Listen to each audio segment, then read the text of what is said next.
আল্লাহ নবী সাল্লাল্লাহু সাল্লাম রজব মাসে এবং শাবান মাসে একটা দোয়া বেশি বেশি পাঠ করতেন। তো রজব চলে গেছে, এখন শাবান মাস,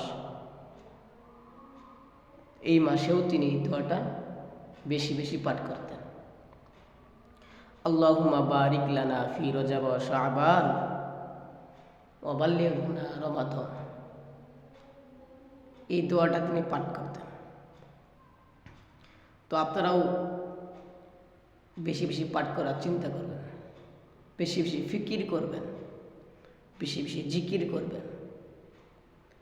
এবং সামনে রমজান মাস আসতেছে, এই মাস থেকে আপনি সামনে রমজানের প্রস্তুতি নেবেন। হ্যাঁ, নবীও এই মাসেই বেশি বেশি রোজা রাখতেন এবং সামনে রমজানের প্রস্তুতি তিনি এই মাস থেকেই নিতেন এবং আমাদেরকেও বলে গেছেন এই মাস থেকেই সামনে রমজানের প্রস্তুতি নেওয়ার জন্য। ইনশাল্লাহ আমরা চেষ্টা করব। দুনিয়ার ফিকির কম করেন বাবা, দুনিয়া আপনাকে ধোঁকা দিয়ে দিবে। সামনে রমজান, বছরে একটা মাস রোজা রাখার চেষ্টা করেন। আজকে আপনি কার জন্য আল্লাহকে ভুলে গেলেন? আপনার বন্ধুর জন্য, আপনার বান্ধবীদের জন্য, এদের জন্যই তো। একটা বার খালি অসুস্থ হয়ে দুনিয়ার বিছানার মধ্যে একবার খালি শুয়ে থাকেন, একদিন দুই দিন বন্ধুরা দেখার জন্য আসবে, তারপর মাসকে মাস পুরো থাকবেন বিছানার মধ্যে, একটা দিন খবর নেওয়ার জন্য আসবে না। কিন্তু তুমি তো তার জন্য অনেক কিছু করছিলে, নিজের সর্বস্ব তার জন্য ত্যাগ করলা।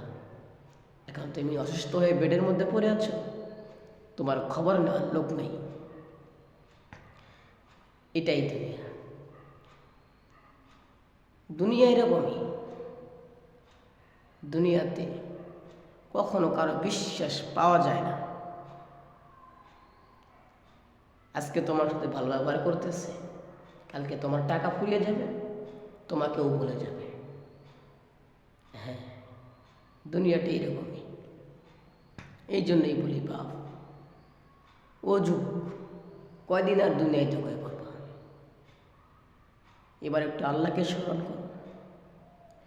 তোমার এই বয়সে তুমি একটা সেজদা দিবা, আল্লাহর আরশ কেঁপে উঠবে। যুবক বয়সে তুমি ইবাদত করবা, আল্লাহ